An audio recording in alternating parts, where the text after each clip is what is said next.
അതെ, നമ്മൾ പറഞ്ഞ പോലെ ഞാനും 1.5-2 ആഴ്ചയായി കണ്ടിട്ട്. അല്ലേ രാജേഷേ? ഒരാളെ ഇവിടെ കൊണ്ടുവന്ന് ഇങ്ങനെ. വൈറ്റമിൻ ഡിയുടെയും ഈസ്ട്രോജന്റെയും കുറവാണ് മിക്ക ലേഡീസിന്റെയും ഹെയർ പ്രോബ്ലംസിന് പ്രധാന കാരണം. സ്ത്രീകളുടെ മുടി വളർച്ചയ്ക്കും ശക്തിക്കും അത്യാവശ്യമായ വൈറ്റമിൻ ഡിയാലും ഹെർബൽ ഈസ്ട്രോജനാലും സമ്പുഷ്ടമായ ആദ്യത്തെ hair elixir Amritveni hair elixir for women. കൊള്ളാട്ടോ, അടിപൊളിയായിട്ടുണ്ട്. സുരേഷ് സർപ്രൈസ് ആയിട്ട് ഇത്ര നേരം ആരോടും പറഞ്ഞില്ല, ആരെയാ കാണാൻ പോണേന്നൊന്നും പറഞ്ഞില്ല. ഇപ്പം ഇവിടെ എത്തിയപ്പോഴും പറഞ്ഞില്ല. ഇങ്ങോട്ട് കയറി കഴിഞ്ഞപ്പോഴത്തേക്കിനുമാണ് ഇപ്പം നമ്മുടെ ആൾക്കാർ കണ്ടിരിക്കുന്നത് എങ്ങോട്ടാ വന്നേന്ന്.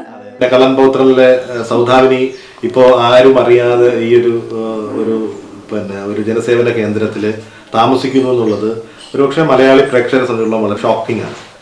നമ്മൾക്കിടയിൽ ഇങ്ങനെയും അഭിനേത്രിമാരുണ്ട് എന്ന് ആളുകൾ അറിഞ്ഞുകൊണ്ടിരിക്കുന്നു. ഈ സിനിമയുടെ ലോഹം എന്ന് പറയുന്നത് ഈ എപ്പോഴും നമ്മൾ കണ്ടിരിക്കുന്ന ലൈം ലൈറ്റ് നിൽക്കുമ്പോൾ അതെ, അത് ഭയങ്കര ഒരു ഇതായിട്ട് തോന്നും. പക്ഷേ ശരിക്കും എന്താണ് ഞാൻ സീമയോട് തന്നെ ചോദിക്കാം, ബീന ചേച്ചിയെ എങ്ങനെയാണ് പരിചയം? ബീന ചേച്ചിയെ സത്യം പറഞ്ഞു കഴിഞ്ഞാൽ ബീന ചേച്ചിയുടെ സിനിമകൾ കണ്ടിട്ടുള്ളതല്ലാതെ എനിക്ക് ബീന ചേച്ചിയെ അറിയത്തില്ലായിരുന്നു. പിന്നെ അമ്മയുടെ മീറ്റിങ്ങിന് വരുമ്പോൾ ശ്രദ്ധിക്കും. ഞാനീ പറഞ്ഞാൽ ഒരുപാട് സംസാരിക്കാറില്ല, നമ്മുടെ ഇൻ്റർവ്യൂവിലൊക്കെയാണ് ഇങ്ങനെ വായിട്ടലച്ചുകൊണ്ടിരിക്കണേ. അപ്പം ബീന ചേച്ചി എവിടെയെങ്കിലും വന്നാൽ ഒരു മൂലയിൽ ഒരു കസേരയിൽ മാറിയിരിക്കും. അത് ഞാൻ നോട്ട് ചെയ്തിട്ടുണ്ട്. ചേച്ചി സംസാരിക്കാറില്ല, ഞാനും അങ്ങോട്ട് ചെന്ന് അങ്ങനെ സംസാരിക്കാറില്ല. ഒരു 3-4 ആഴ്ചയ്ക്ക് മുമ്പാണ് ചേച്ചി ഇങ്ങനെ എന്നെ വിളിച്ചിട്ട് പറയുന്നത്. അപ്പോഴും എനിക്ക് പറഞ്ഞപ്പോൾ ഞാൻ പറഞ്ഞാൽ ശരി ചേച്ചി നോക്കട്ടെ എന്നൊക്കെ പറഞ്ഞ് ഫോൺ വെച്ചു. കാരണം എനിക്ക് അറിയില്ലല്ലോ ഞാൻ എന്തിലാണ് ഇനി കയറി വീണ്ടും ഇതാകാൻ പോണേന്ന് അറിയില്ല. അപ്പം പിന്നെ ചേച്ചി എന്നെ കണ്ടിന്യൂസ് വിളിച്ചുകൊണ്ടിരുന്നപ്പം എനിക്ക് മനസ്സിലായി ഇതിനകത്ത് എന്തോ പ്രശ്നം ഉണ്ടെന്നുള്ളത്. അപ്പോൾ എൻ്റെ അടുത്ത് പറഞ്ഞു, സീമ എനിക്ക് നിവൃത്തിയില്ല ജീവിക്കാൻ. എൻ്റെ വീട് അമ്മ സംഘടന വെച്ചു കൊടുത്ത വീടാണ്. അതിൽ എൻ്റെ സഹായത്തിനായിട്ട് ഞാൻ അനിയത്തിയെ കൊണ്ടുവന്ന് നിർത്തി. ഇപ്പം അവർക്കത് വേണം, ആ വസ്തു വേണം. അപ്പം എനിക്ക് മനസ്സമാധാനം കിട്ടുന്നില്ല. അപ്പോൾ ചേച്ചി ഇവിടെ മനസ്സമാധാനം ഇല്ലാതാകുമ്പോൾ വേറെ എവിടെയെങ്കിലും പോയി നിൽക്കും. അവിടെ എത്ര ദിവസം നിൽക്കാൻ പറ്റുമോ? 2 ദിവസം കഴിയുമ്പോൾ വീണ്ടും വേറെ എവിടെയെങ്കിലും പോയി നിൽക്കും. പിന്നെ തിരിച്ച് ഇങ്ങോട്ട് വരുമ്പോൾ അങ്ങനെ, അതായത് ചേച്ചി കരച്ചിൽ മാത്രമേ ഉള്ളൂ. ഞാൻ ചേച്ചിയെ ചിരിച്ച് കണ്ടത് ഇവിടെ വന്ന് ആരോ ഒരു ഇൻ്റർവ്യൂവിലാണ് ചേച്ചി ഒരുപാട് ചിരിക്കുന്നത് ഞാൻ കണ്ടത്. ഞാൻ ചിരിച്ച അത്രയും ദിവസമായിട്ട് ഫോണിലൂടെ ഒരു ചിരി കേൾക്കുന്നില്ല, കരച്ചിൽ കേൾക്കുമ്പോൾ സുരേഷ് എനിക്ക് ടെൻഷനാണ്. അപ്പം ഞാൻ നോക്കട്ടെ ചേച്ചി എവിടെയെങ്കിലും കൊണ്ടാക്കാൻ പറ്റുമോ നോക്കട്ടെ എന്ന് പറഞ്ഞു. അതിന് ശേഷമാണ് ഞാൻ രാജേഷിനെ വിളിക്കുന്നതും. ഞാൻ രാജേഷിനോട് പറഞ്ഞു, രാജേഷേ, ഒരു അനാഥാലയത്തിൽ കൊണ്ടിടുന്നത് പോലെ കൊണ്ടിടാൻ എനിക്കിഷ്ടമില്ല. ചേച്ചി വരുമ്പോൾ ചേച്ചിയുടേതായിട്ടുള്ള ഒരു സെറ്റപ്പ് നമുക്കത് അവിടെ അങ്ങനെ വേണം. ഒരിക്കലും ഒരു വീട് പോലെ, ഇപ്പം നമുക്കൊരു 1 ബെഡ്റൂം വീട് എങ്ങനെയാണോ അതുപോലെ വേണം. അല്ലേ ചേച്ചി, നമുക്കത് കുഴപ്പമില്ല, നമുക്ക് നോക്കാം എന്ന് പറഞ്ഞു. അങ്ങനെയാണ് നമ്മുടെ ഈ മഹാത്മയിലേക്കുള്ള ശരിക്കും പറഞ്ഞു കഴിഞ്ഞാൽ ചേച്ചിയുടെ വരവ്. പക്ഷേ എനിക്ക് തോന്നുന്നു ചേച്ചിക്ക് ഒരുപാട് മാറ്റം ഉണ്ടെന്ന് തോന്നുന്നു. ഇതിപ്പോ മഹനീയം എന്നാണ് ഇതിന്റെ വെളിയിൽ എഴുതിയിരിക്കുന്നത്. ഈ കൊച്ചു വീടിനുള്ളിലല്ലേ ചേച്ചി വളരെ സന്തോഷവതിയാണെന്ന് നമ്മൾ അറിയുന്നു. കൊച്ചു വീടല്ലല്ലോ, മനസ്സിന് ഭയങ്കര സന്തോഷവും സമാധാനമൊക്കെ ഉണ്ട്. ചേച്ചിക്ക് എന്താ ശരിക്കും പറ്റിയത്? ശരിക്കും എനിക്കൊന്ന് എത്ര വർഷം, ഒരു 44 വർഷം എടുത്തു നോക്കിയാൽ. അതെ, എൻ്റെ ഹസ്ബൻഡ് മരിച്ചു കഴിഞ്ഞപ്പോൾ ബാബു ഒന്ന് അവിടെ വന്നിട്ടുണ്ടായി. വന്നപ്പോഴാണ് അറിയണത് ഞാൻ ഈ നിലയിലാണ് ജീവിക്കണം. അപ്പോൾ ചേച്ചിക്ക് വേണ്ടി ജീവിക്കാൻ മറന്നുപോയെന്ന് വെച്ച് അപ്പോഴേ ഞാൻ ചിന്തിക്കണം, ശരിയാണല്ലോ എന്ന് വെച്ചാൽ അവിടെ നിന്ന് എങ്ങോട്ട് പോകുമെന്ന് അറിയാൻ പറ്റാതിരിക്കണം. പിന്നെ വീട്ടിലോട്ട് തന്നെ പോകും. ഞാൻ ഇത് ഇവിടെ വരുന്നതിന് മുമ്പ് ഞാൻ ബാബു ചേട്ടനെ വിളിച്ചിരുന്നു. അപ്പൊ എന്നോട് പറഞ്ഞിരുന്നു, ഞാൻ ചോദിച്ചു എങ്ങനെയാണ്, അപ്പം പറഞ്ഞതാണ് ഞാൻ അവിടെ പോകുമ്പോൾ എനിക്ക് ഷോക്കായിരുന്നു. ശരിക്കും ഇങ്ങനെയൊക്കെയാണോ ചേച്ചി ജീവിക്കുന്നത് അവർക്ക് അറിയില്ലായിരുന്നു, ആർക്കും അറിയില്ലായിരുന്നു. എന്തുകൊണ്ടാണ് ഇത് ആരോടും പറയാതിരുന്നത്? ഞാനങ്ങനെ പൊതുവെ എന്തു പറയാ, ദൈവത്തോട് മാത്രം പറയാനുണ്ടായി. അപ്പൊ ദൈവം ഒരുക്കിയതാണ് ഈ വഴി എനിക്ക്. അല്ലാതെ നമ്മ മനുഷ്യനായിട്ട് പോണത് പോലെ അല്ലല്ലോ. ദൈവം നമുക്കൊരു വഴി കാണിക്കുമ്പോൾ അത് ശാശ്വതമായിരിക്കും. ഞങ്ങളെ 7 മക്കളുണ്ട്. പഴയ തറവാടാ, 10-13 വർഷം മുറിയുള്ള 100 വർഷം പഴക്കമുള്ള ഒരു തറവാടാണ് കുമ്പളങ്ങി. അപ്പൊ അപ്പച്ചനൊക്കെ ബിസിനസ്സാ. അപ്പൊ ബിസിനസ്സൊക്കെ എല്ലാം ഷെയർ ചെയ്ത് മാറിക്കഴിഞ്ഞപ്പോഴേക്കും വേറെ ജോലിയൊന്നും ഇല്ലല്ലോ. അപ്പൊ ഇതുങ്ങളെല്ലാം കുഞ്ഞുങ്ങൾ. എൻ്റെ ഇളയാങ്ങളെ എനിക്ക് 13 വയസ്സുള്ളപ്പോൾ പ്രസവിച്ചതാ. അപ്പൊ അങ്ങനെ ഞാനാ. അപ്പൊ എൻ്റെ ഒരു കസിൻ വഴി ഞാൻ സിനിമയിൽ ഇപ്പൊ ബീന ജോസഫ് എന്താണ്? ബീന ജോസഫ്. വേറെ വഴിയില്ല, അവര് എന്നോട് ഇങ്ങനെ ഒരു വഴി കാണിച്ചെന്ന് അഭിനയിക്കാനായിട്ട് അങ്ങനെ ഇറങ്ങിയതാ. എന്നാ അഭിനയിക്കാൻ വരുമ്പം അഭിനയം ഒക്കെ അറിയാൻ ഒന്നും അറിയില്ല. ഏത് സിനിമയായിരുന്നു ആദ്യത്തെ സിനിമ അറിയാൻ? ആദ്യത്തെ ചാപ്പ. അതൊക്കെ ഒന്നും അറിയില്ലാത്ത സമയത്തല്ലേ സിനിമ എന്താണെന്ന് അറിയില്ല. ചാപ്പ ആരാ ഡയറക്ട് ചെയ്ത്? ആ ബക്കർ സാറിന്റെ ചാപ്പ. Okay okay. അഭിനയിച്ച ആൾക്കാരുടെ sir Bakkar sir, Mohan sir, അങ്ങനെ അന്നത്തെ പ്രഗത്ഭന്മാരായിട്ടുള്ള ആൾക്കാരുടെ കൂടെയാണ് അഭിനയിച്ചത്. ദമയന്തി എന്ന് പറഞ്ഞ ക്യാരക്ടറാണ് എന്നെ പെട്ടെന്ന് ഓർക്കാൻ പറ്റുന്ന ഒരു ക്യാരക്ടർ എന്ന് പറയുന്നത്. രണ്ട് സീനുള്ളെങ്കിൽ ആൾക്കാർ ഓർക്കണ ഒരു വേഷമായിരുന്നു. അന്ന് പിന്നെ സാമ്പത്തികമായിട്ട് ഈ സിനിമ നമ്മളെ സഹായിച്ചിരുന്നു ഒരുപാട്. അത് പൈസ അങ്ങനെയൊന്നും അറിയാനില്ലല്ലോ, പറയാനൊന്നും അറിയില്ലല്ലോ. അല്ല, ഒരു കുടുംബത്തിലെ പ്രശ്നങ്ങൾ മാറ്റാൻ വേണ്ടിയിട്ടാണ് സിനിമ വന്നത്. ആവശ്യത്തിന് അന്ന് കിട്ടുന്നുണ്ട്. 6 എണ്ണത്തിനെ പഠിപ്പിക്കാനും അവരുടെ എല്ലാ കാര്യങ്ങളും, പിന്നെ ഇത്രയും വലിയ വീടൊക്കെ മെയിൻറ്റെയിൻ ചെയ്ത് പോകാനും ഒത്തിരി അറിയില്ല. ഞാൻ അതെൻ്റെ കൂടപ്പറപ്പിനോട് ചോദിക്കണം, ഞാൻ എന്ത് ചെയ്തിട്ടാണ് അവർ എന്നോട് ഇങ്ങനെ കാണിച്ചത്. അതവർക്കും അതൊരു കാര്യമുണ്ട്. അത് ഓർത്തിട്ട് അത് രാവിലെ മുതൽ എല്ലാവരും കരച്ചിൽ കണ്ട് ഞങ്ങൾ അതെ എൻ്റെ ഒരു മൂച്ച് കരച്ചിൽ കണ്ടിട്ടാണ് സുരേഷ് ഇരിക്കുന്നത്. ഇവര് പിന്നെ ചേച്ചിക്ക് സഹായം ചെയ്തില്ലെന്നാണോ പറയുന്നത്? അവരുടെ ആവശ്യം എന്താണ് ഇപ്പോൾ? അവരുടെ ഇപ്പോഴത്തെ ആവശ്യം വേറെ ഒന്നുമില്ല. ഇപ്പം എനിക്ക് വരാഴിയൊന്നും ഇല്ലല്ലോ, അതായിരിക്കും മെയിൻ കാര്യം. പിന്നെ എനിക്ക് കിട്ടണതിൻ്റെ അകത്തുനിന്ന് ഞാൻ ആവശ്യമുള്ളതൊക്കെ ചെയ്തു കൊടുക്കുന്നുണ്ട്. പിന്നെ ഇപ്പം അനിയത്തി എന്ന് വെച്ചാൽ കൊണ്ടുവന്ന് താമസിച്ച്, അപ്പൊ അവർക്ക് എഴുതി തരാൻ പറഞ്ഞു. എൻ്റെ കാലശേഷം വസ്തു വീടും എൻ്റെ പേരിൽ തന്നെ. എൻ്റെ കുടുംബ സ്വത്താണ്. അപ്പൊ അമ്മച്ചിയുടെ അടുത്തുനിന്ന് എൻ്റെ ഇളയാങ്ങളെ എഴുതി മേടിച്ചായിരുന്നു. അപ്പൊ അമ്മച്ചി ഉള്ളപ്പോഴാണ് ഇങ്ങനെ കുറച്ച് സ്ഥലം ഉണ്ടെങ്കിൽ വീട് വെച്ച് തരാന്ന് ബാബു പറയണം. അങ്ങനെ ചോദിച്ചപ്പോൾ സ്ഥലം തന്ന്. ആങ്ങളുടെ പേരിലാണല്ലോ, അമ്മച്ചിയുടെ അടുത്ത് നിന്ന് അവൻ മേടിച്ചാണല്ലോ. അപ്പൊ അങ്ങനെ ഒത്തിരി എഴുതി തന്ന് വീട് വെച്ച്. അവർക്കെന്ന് വെച്ചാൽ ഇവക്ക് എഴുതി കൊടുക്കണമെന്ന് വെച്ചാൽ പറഞ്ഞത്, ഞാൻ മരിച്ചു കഴിഞ്ഞാൽ എല്ലാവരും അവകാശികളാണല്ലോ. ഈ 6 പേരുണ്ട്, 6 പേരും അത് ആലോചിക്കണം.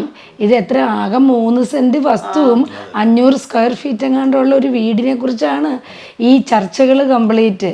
ഇപ്പം എന്താണെങ്കിലും ചേച്ചിയെ നല്ലതുപോലെ നോക്കിക്കഴിഞ്ഞാൽ ചേച്ചിയുടെ നമ്മുടെ കാലശേഷം എന്ത് വന്നാലും ആ നോക്കുന്നവർക്ക് തന്നെയല്ലേ ഇത് പോകുന്നേ. നേരത്തെ പ്രധാന കാരണം ഞാൻ അവിടെ നിന്ന് പോവുക, ഒന്നെങ്കിൽ മാനസികമായിട്ട് നിന്നല്ലോ ഭ്രാന്താശുപത്രി, അതിന് വേണ്ടിയിട്ടുള്ള പീഡനങ്ങളാണ്. അപ്പൊ അങ്ങനെയൊക്കെ കാണിച്ചു കഴിയുമ്പോൾ ആ ഒരു അവസ്ഥയിലായിരുന്നു. അവിടെ നിന്ന് ഇറങ്ങി പോരുമ്പോൾ ആധാരമൊക്കെ മാറ്റിക്കളഞ്ഞായിരുന്നു. പിന്നെ അപ്പം ഞാൻ പറഞ്ഞു ആധാരം കിട്ടാതെ പോകില്ല എന്ന് പറഞ്ഞപ്പോൾ ഇതുങ്ങളെല്ലാം കൂടി ഭയങ്കര ചിരിയും അങ്ങനെ ഇങ്ങനെയൊക്കെ കേട്ടാ. മനസ്സിലങ്ങാണ്ട് ആകെ ഈ വളർത്തിപ്പോറ്റിയത് നിങ്ങളാണ് നമ്മളെ കാണിക്കണമെന്നും കൂടെ ഓർക്കണം. ആധാരം കിട്ടിയിട്ടാണ് അവിടെ നിന്ന് ഇറങ്ങി എൻ്റെ ഇളയനിയത്തിൻ്റെ വീട്ടിലോട്ട് പോകുന്നത്. അങ്ങനെ അവിടെ നിന്നാണ് സീമനെ വിളിച്ച് കരയും. പിന്നെ പോകാൻ വരെ കുറേ സ്ഥലത്തൊക്കെ നടന്നതാണ്. അവർ ജീവിച്ചോട്ടെ, ഞാൻ ഒതുങ്ങി, ഒരാളല്ലേ, ഇത്രയും വയസ്സുമായല്ലേ എന്ന് വിചാരിച്ചിട്ട് ഞാൻ പല സ്ഥലത്തും അമ്മയുടെ അനിയത്തിൻ്റെ വീട്ടിലും പൂനമ്മാവിലും മറ്റേ മനസ്സിലായി ആശ്രമത്തിലോ അവിടെ ഇവിടെയൊക്കെ പോയി നിന്നതാണ്. ഒരുവിധം ഇപ്പം എല്ലാം മാതാപിതാക്കൾ എന്ന് പറയും. ഇപ്പം ചേച്ചിക്ക് ഇപ്പം കുട്ടികളില്ലെന്ന് പറഞ്ഞാലും അവരുടെയൊക്കെ അമ്മയുടെ സ്ഥാനമായിരുന്നു ചേച്ചിക്ക്. അപ്പം ഇപ്പം എന്ന് വെച്ചാൽ എല്ലാ മാതാപിതാക്കളുടെയും അവസ്ഥ ഇതാണ്. നമ്മുടെ കേരളത്തിൽ ഇത്രയധികം ഓൾഡ് ഏജ് ഹോമുകളും ഇത് പെരുകുന്നതിൻ്റെ കാരണം ഇതാണ്. ഇപ്പം ആർക്കും ആരെയും നോക്കാൻ പറ്റുന്നില്ല. പക്ഷേ സാധാരണക്കാരുടെ ഇടയിൽ ഇത് കൂടുതലുണ്ട് സുരേഷ്. പക്ഷേ അതൊന്നും നമ്മൾ അറിയുന്നില്ല. പക്ഷെ ഒരു ആർട്ടിസ്റ്റിൻ്റെ പ്രശ്നം വരുമ്പോൾ, ഒരു കലാകാരിയുടെ പ്രശ്നം വരുമ്പോൾ പെട്ടെന്ന് അറിയും. ഇപ്പോൾ ബീന ചേച്ചി എന്നോട് പറഞ്ഞപ്പം എനിക്ക് വേണമെങ്കിൽ രഹസ്യമായിട്ട് എനിക്ക് ചേച്ചിയെ ഇവിടെ കൊണ്ടുവന്ന് ആക്കാം. പക്ഷെ ഞാനങ്ങനെ രഹസ്യമായിട്ട് ചേച്ചിയെ കൂട്ടിക്കൊണ്ട് വന്നാൽ നാളെ എന്തെങ്കിലും ഒരു ഇഷ്യൂ വന്നു കഴിഞ്ഞാൽ ഇതിൻ്റെ അല്ലെങ്കിൽ ചേച്ചി ഇതാകാൻ കാരണം സീമാജി നായരാന്ന് ഇതേ മീഡിയ തന്നെ എഴുതും. അപ്പം അതെനിക്ക് പറ്റത്തില്ല. അപ്പം എല്ലാ നിയമ നടപടികളോടും കൂടി തന്നെ ചേച്ചിയെ കൊണ്ടുവരുള്ളൂ എന്നുള്ളത്. പോലീസ് സ്റ്റേഷനിൽ, പള്ളുരുത്തി പോലീസ് സ്റ്റേഷനിൽ ചെന്ന് എല്ലാ കാര്യങ്ങളും പറഞ്ഞിട്ടാണ് നമ്മൾ പോന്നിരിക്കുന്നത്. അതായത് അവരുടെ പരിധിയിലുള്ള ഇതിൽ നമ്മളിങ്ങനെ കൊണ്ടുപോവുകയാണ്, ഇന്നടത്തേക്ക് കൊണ്ടുപോവുകയാണെന്നുള്ള അഡ്രസ്സും ഡീറ്റെയിൽസും ഫോൺ നമ്പറും കൊടുക്കാതെ, ചേച്ചി ഇത്ര അറിയപ്പെടുന്ന വ്യക്തിയല്ലേ, അത് റോഡിൽ കിടക്കുന്ന ഒരാളെ അല്ല. അവർ നിലപാടെടുത്ത് എന്നാന്ന് വെച്ചാൽ അനിയത്തിയെയും ഹസ്ബൻഡിനെയും വിളിച്ച് സംസാരിക്കട്ടെ എന്നാണ് പോലീസ് സ്റ്റേഷനിൽ സംസാരിച്ചപ്പം അവർ പറഞ്ഞു 3 മാസത്തെ അവധി വേണം, അവർക്ക് ആ വീട്ടിൽ നിന്ന് മാറാൻ പറഞ്ഞെന്ന്. ചേച്ചി സന്തോഷമാണ്, അതിന് ഹാപ്പിയാണ്. 3 മാസം സമയം കൊടുക്കുക അല്ല ഞാൻ എൻ്റെ അവിടെ നാട്ടിൽ നിന്ന് കുറച്ച് പേര് വിളിച്ചിട്ട് പറഞ്ഞു കഴിയുന്നതും വേഗം അവിടെ നിന്ന് ഇറക്കാൻ പറഞ്ഞു. അല്ല ചേച്ചിയുടെ നാട്ടുകാർ പറയുന്നല്ല, ഞാൻ പറയട്ടെ, ഞാൻ ഇവർക്ക് വേണ്ടി ജീവിച്ചപ്പോ അവരിപ്പോ അമ്മമാരെ മക്കളെ എന്ത് ചെയ്താലും അവര് ക്ഷമിക്കും. അപ്പൊ ആ ഒരു അവസ്ഥയിലാണ് എന്റെ എന്താന്ന് വെച്ചാൽ അവർക്ക് കൊടുക്കാന്നാ പറഞ്ഞ എന്റെ കാലം കഴിയുമ്പോ. പക്ഷെ ഇങ്ങനെ ഒരു രോഗം കാണിക്കുമ്പോ ആ വിഷമമുണ്ട്, അതുങ്ങളിങ്ങനെ ഇറക്കി വിടണ ആ വിഷമമുണ്ട്.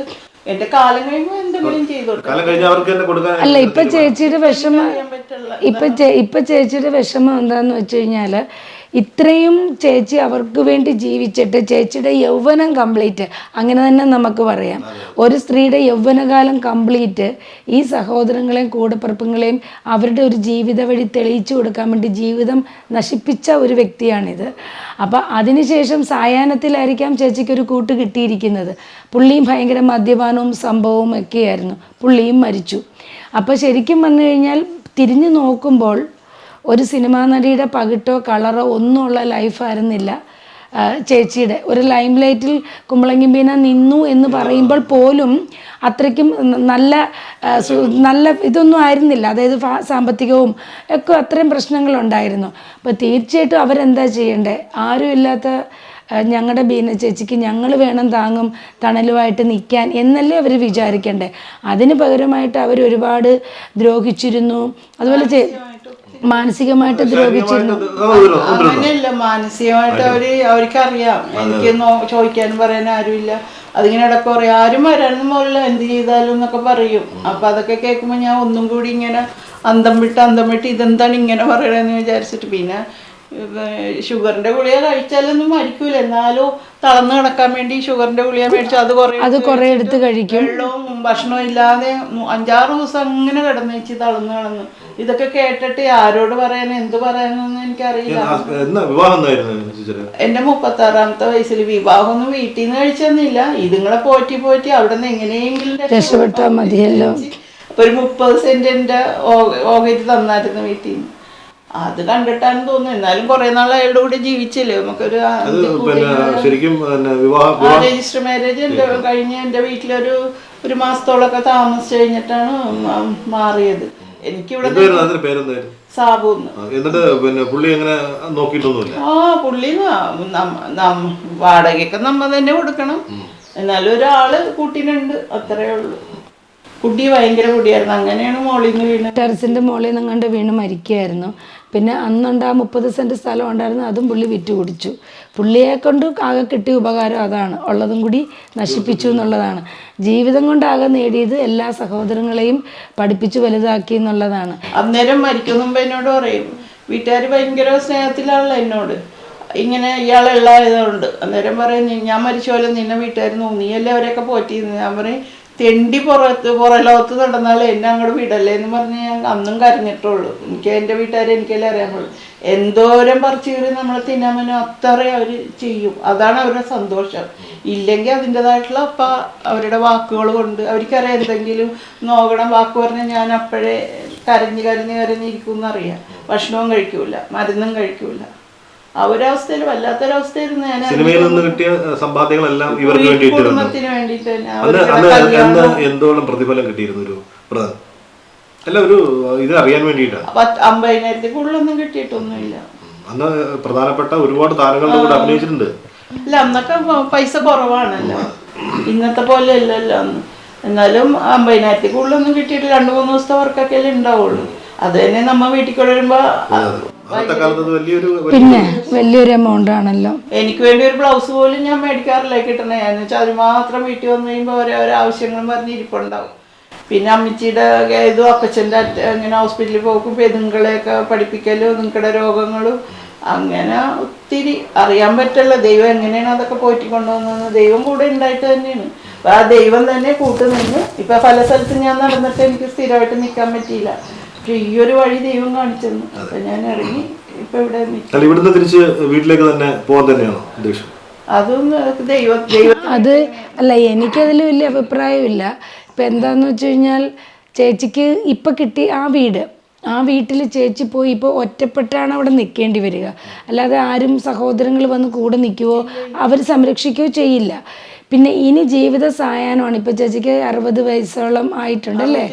63 ഈ 63 വയസ്സിൽ ഇനി ചേച്ചി പോയിട്ട് ആ വീട്ടിൽ ഒറ്റയ്ക്ക് നിന്നാൽ, എനിക്കറിയില്ല അതിനെക്കുറിച്ച്, ആ വീട്ടിൽ ഒരിക്കലും ഒറ്റയ്ക്ക് നിന്ന് കഴിഞ്ഞാൽ ചേച്ചിയുടെ ജീവിതം പിന്നെ പ്രശ്നമില്ലെങ്കിലും വലിയ കോമ്പൗണ്ടാണ്, അതിൻ്റെ അകത്താണ് 2 കുളം ഉണ്ട്. അതിൻ്റെ ഒരു കുളത്തിൻ്റെ പകുതി വെച്ചാണ് ഈ സ്ഥലം തന്നേക്കണ തന്നെ.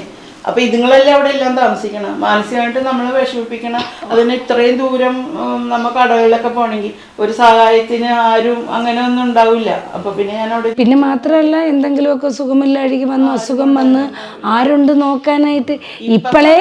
ഇപ്പം പറയും അവിടെ വന്ന് താമസിച്ചാൽ ഞങ്ങൾ വന്ന് നോക്കാം. അതൊക്കെ നമുക്കറിയാം. അതൊരു ഒരാഴ്ച. കാരണം ഇപ്പം ഇത്രയും എല്ലാ സോഷ്യൽ മീഡിയയിലൊക്കെ ഇത്രയും വൈറലായി കാര്യങ്ങൾ വിഷയം വന്നതുകൊണ്ട് അവർ കുറച്ച് നോക്കും. ഈ ഒരു ന്യൂസ് കുറച്ചു കാലേ ഉള്ളൂ. അത് കഴിയുമ്പോൾ അടുത്ത് ഇതിലും വലിയ വേറെ ഏതെങ്കിലും ന്യൂസ് വരുമ്പം അതിൻ്റെ പുറകെ പോകും. നമ്മുടെ അമ്മയുടെ വീട് വെച്ച് പറഞ്ഞ മാസം നമ്മുടെ കൈനീട്ടമുണ്ട്. ഇങ്ങനെ ഒരു വിഷയം നടന്നു, പിന്നെ ഇങ്ങനെ വിഷയം ഉണ്ടായതിനു ശേഷം ഏതെങ്കിലും ആർട്ടിസ്റ്റുകളോ ആരെങ്കിലും വിളിച്ച് അന്വേഷിക്കുകയോ? അല്ല, എന്നെ മേനക ചേച്ചി വിളിച്ചു, ആൻഡോ ജോസഫ് വിളിച്ചു, പിന്നെ നമ്മുടെ മെറീന മൈക്കിൾ എന്ന് പറഞ്ഞിട്ടുള്ള ആ കുട്ടി വിളിച്ചു. ഈ 3 പേരാണ് എന്നെ മലയാള ഇൻഡസ്ട്രിയിൽ നിന്ന് വിളിച്ചിട്ടുള്ളൂ. ആൻഡോ ജോസഫ് വിളിച്ചിട്ട് എന്തെങ്കിലും ഉണ്ടെങ്കിൽ പറയണം, എന്തെങ്കിലും ഹെൽപ്പ് വേണമെങ്കിൽ. ഒരു വല്ലാത്ത, അതെ, തീർച്ചയായിട്ടും. ഇതും നമ്മളെ ഈ പറഞ്ഞ പോലെ ഒരു 10-40 വർഷം മലയാള ഇൻഡസ്ട്രിയിൽ ഉണ്ടായിരുന്ന ഒരു ആർട്ടിസ്റ്റാണ്. ആർട്ടിസ്റ്റ് ബഹുമാനവും ആദരവും എല്ലാം നമ്മൾ കൊടുക്കണം. സീനിയർ ആർട്ടിസ്റ്റാണ്, അമ്മയിൽ അംഗമാണ്.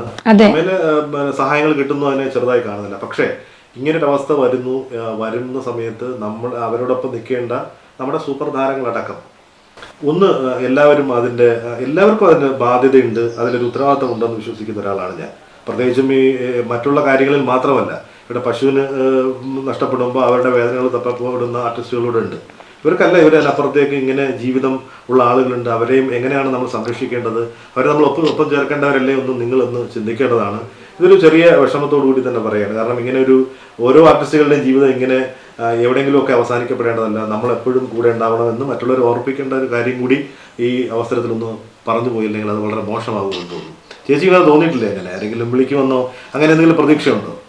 അങ്ങനെയൊന്നുമില്ല. ഇവിടെ ഒന്നാമത് റേഞ്ച് കിട്ടൂലല്ലോ, സീമനല്ല വിളിക്കുന്നത് ഇവിടെ.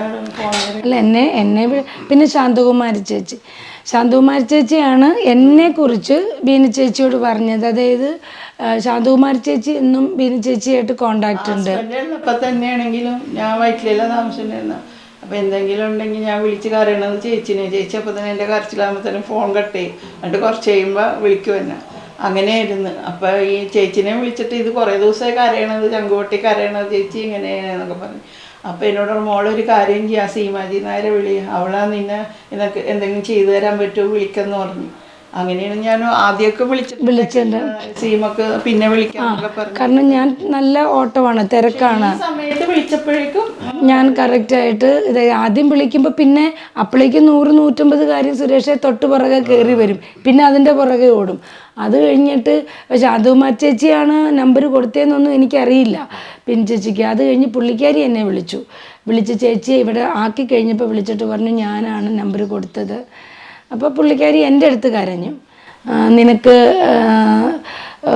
ഇങ്ങനെ ചെയ്തു കൊടുക്കാൻ പറ്റിയല്ലോ, അങ്ങനെയാണ്, കാരണം അവളെ സുരക്ഷിതയാക്കാൻ പറ്റിയല്ലോ എന്നൊക്കെ പറഞ്ഞു. ഈ അമ്മയുടെ മീറ്റിങ്ങിനൊക്കെ പോകുമ്പോഴും സാരി ഒന്നും അങ്ങനെ ഉണ്ടാവില്ല, കിട്ടുന്ന കാശ് വാടകയൊക്കെ കൊടുക്കണം. ചേച്ചിയാണ് എനിക്ക് നൈറ്റ് മേടിച്ചു തരുന്നതും സാരി മേടിച്ചു തരുന്നതും. ശാന്തകുമാരി ചേച്ചി. അപ്പോൾ അങ്ങനെ ഒരു ഈ പറഞ്ഞ പണ്ടു എൻ്റെ വീട്ടിലായിരുന്നപ്പോഴും നമുക്ക് എല്ലാത്തിനെയും നോക്കി കഴിഞ്ഞാൽ അതിൻ്റെ ഇടയിൽ കൂടി ഞാനൊരു തുണിക്കടയിലും കൂടി ഇന്നുവരെ പോയിട്ടില്ല. എന്ന് വെച്ചാൽ നമുക്ക് അതിന് പറ്റൂല, എല്ലാത്തിനെയും നോക്കുകയും പിടിക്കുകയും ചെയ്യണ്ടേ, അതിന് മാത്രം പൈസ സിനിമ ഫീൽഡിൽ നിന്നും കിട്ടണില്ല. അപ്പൊ ആ ഒരു അവസ്ഥയായിരുന്നു. ഹസ്ബൻഡിന്റെ കൂടെ താമസിക്കാൻ പോയി വീട്ടിൽ നിന്ന് രക്ഷപ്പെട്ടു പോയി. എല്ലാവർക്കും പ്രശ്നങ്ങളുള്ള ആൾക്കാരാണ്. ഞാൻ പൊതുവെ അങ്ങനെ ആരോടൊന്നും പറയില്ല, എന്തെങ്കിലും പറയണെങ്കിൽ ചേച്ചിനോട്. സിനിമയില് അവസരം വന്ന ചേച്ചിക്ക് പിന്നെ ചെയ്യാൻ തയ്യാറാണോ? സിനിമയിൽ അഭിനയിക്കാം? ഇപ്പോഴുള്ള ആരും അറിയാനും പണ്ടത്തെ അതല്ല, ചാൻസ് വന്നു കഴിഞ്ഞാൽ ഉറപ്പായിട്ടും വിടും, ചേച്ചി ഇവിടുന്ന് വിടും. കാരണം ഇവിടെ ആരെങ്കിലും ഉണ്ടാകും, അവരെ കൂട്ടി വിടും, ഉറപ്പായിട്ട് വിടും. പക്ഷേ ചാൻസ് വരിക എന്നുള്ളത് വലിയൊരു പ്രാധാന്യമാണ്. കേൾക്കുന്ന സിനിമാ പ്രേക്ഷകർക്ക് ഈ പറഞ്ഞ സാമ്പത്തികമായിട്ട് ചെയ്യാൻ പറ്റില്ലെങ്കിൽ ചേച്ചിക്ക് ഒരു കുഞ്ഞു വേഷം, ഈ പറഞ്ഞ ഒരു അമ്മൂമ്മയുടെ വേഷവും അല്ല, എന്തെങ്കിലുമൊക്കെ ഇപ്പോൾ ഒരു സീനാണെങ്കിലും കൊടുത്തു കഴിഞ്ഞിട്ട് അതിനൊരു പ്രതിഫലം കൊടുത്താൽ അപ്പം ചേച്ചിയുടെ മനസ്സും ശരീരവും ഒക്കെ വീണ്ടും ഒരു ഭയങ്കരമായിട്ട് ഒരു വൈബിലേക്ക് പോവുകയാണ്. അതെ അതെ അതെ, എല്ലാവർക്കും രൂപ എടുത്ത് കൊടുക്കാൻ പറ്റില്ല, പക്ഷെ ഇതൊക്കെ എല്ലാവർക്കും ചെയ്തു കൊടുക്കാമല്ലോ. എനിക്കേ ചാൻസ് അല്ല, എനിക്കേ ചാൻസ് ഇല്ല. അപ്പോഴാണ് ഞാൻ പറയുന്നത്, പക്ഷെ എനിക്ക് ചാൻസ് തന്നില്ലെങ്കിലും കുഴപ്പമില്ല, ചേച്ചിക്ക് ചാൻസ് കൊടുക്കുക. ഞാൻ ചാൻസ് ചോദിച്ചു മടുത്തു. എന്നാൽ പോലും എനിക്ക് ഡിമാൻഡ് ഇല്ലാത്ത ആർട്ടിസ്റ്റാണ്, കൊള്ളാത്ത ആർട്ടിസ്റ്റാണ്, കാണാൻ ഭംഗിയില്ലാത്ത ആർട്ടിസ്റ്റാന്നൊക്കെയാണ് പറയുന്നത്. അപ്പം അത് വെച്ച് നോക്കുമ്പോൾ അല്ല, എനിക്ക് വേണ്ട കേട്ടോ, ചേച്ചിക്ക് കൊടുത്തേക്ക്. സിനിമയിലൊക്കെ അന്ന് അഭിനയിച്ചൊക്കെ ഓർമ്മയുണ്ടോ? മറ്റേ ഇതില് പിന്നെ എങ്ങനെയായിരുന്നു ആ വെളിവന്ന് എങ്ങനെയായിരുന്നു? അത് ഞാൻ പറഞ്ഞില്ലേ, എൻ്റെ ഒരു സ്റ്റില്ലാണ് കണ്ടിട്ട് സാറ് വിളിച്ചതാണ്. നാനയിലാറ്റാണ് ഒരു സ്റ്റില്ല് വന്നത്, ഒരു പാൻറ് ഷർട്ടൊക്കെ ഇട്ടേക്കണം, അത് കണ്ടിട്ട് വിളിച്ചതാണ്. അപ്പോൾ പാൻറ് ഷർട്ടും ഒക്കെ ഇടുമായിരുന്നു. 19 വയസ്സിലൊക്കെ. ആ ഏതെങ്കിലും ഫോട്ടോ ഇരിപ്പുണ്ടോ കയ്യില്? ഒരൊറ്റ ഫോട്ടോ വരച്ചാൽ കൂടി കൊടുക്കാനുള്ള ഫോട്ടോ ഇല്ല. അങ്ങനെയുള്ളൊന്നും സൂക്ഷിക്കാറൊന്നുമില്ല. വിളിച്ച് അവിടെ പോയി ഇന്റർവ്യൂ ഒക്കെ ഉണ്ട് ഉമാ സ്റ്റുഡിയോയിൽ. അവിടെ അങ്ങനെ സെലക്ട് ചെയ്ത് അഭിനയിച്ചത്. മുണ്ടും ബ്ലൗസ് ആയിരുന്നല്ലേ, പിന്നെ അത് കഴിഞ്ഞ എല്ലാം മുണ്ടും ബ്ലൗസ്. അതങ്ങനെയാ, അമ്മവേഷം കെട്ടിയ മൊത്തം അമ്മവേഷം, കറുത്ത ചരടും കൈലിയും തോർത്തും ബ്ലൗസും ആണ്. പിന്നെ അത് ഇഷ്ടം. അതെ അതെ അതെ, എല്ലാത്തിലും അങ്ങനെ. പിന്നെ തൃഷ്ണയില് മാത്രമുണ്ട് നല്ല മേക്കപ്പ് ഒക്കെ ചെയ്ത്. തൃഷ്ണയില് ലാലു ലക്സിന്റെ ഭാര്യയായിട്ട് അതില് നല്ല മേക്കപ്പ് ഒക്കെ ആയിരുന്നു. നമ്മുടെ ദേവസ്വേട്ടനൊക്കെ ആയിരുന്നു. അതെ അതെ അതെ, നല്ല ഓർമ്മയുണ്ടോ സിനിമ അത്തരം കാര്യങ്ങളിൽ? പിന്നെ അതൊക്കെ ഓർക്കുമ്പോ നല്ലൊരു ഓർമ്മയാണ്. അത് ഓർമ്മയെന്ന് വെച്ചാൽ പോയി കൊടൈക്കനാലിലെ കണ്ടൊക്കെ ഇരുന്നു വർക്ക്. അപ്പൊ അത് മദ്രാസിൽ നിന്നാണ് വിട പറയുന്നത്. മമ്മൂട്ടി, സ്വപ്ന അവരൊക്കെയല്ലേ തൃഷ്ണയില്? രാജലക്ഷ്മി. ഓ, അതിനകത്ത് എന്ത് നല്ല പാട്ടുകളാ. മൈനാകമൊക്കെ അതിലെ പാട്ടുകളല്ലേ, നല്ല പാട്ട്. ആ പിന്നെ പാട്ട് പഠിക്കാൻ അല്ലേ, തൃഷ്ണയിൽ ഏതൊക്കെ പാട്ടാ ചേച്ചി? മൈനാകം, പിന്നെ ഏതാണ്? അല്ല, 2-3 ഇടയ്ക്ക് ശ്രുതിയിൽ നിന്നുയരും നാദശലഭങ്ങളെ സ്വരമായി ചിറകിൽ, അതല്ലേ?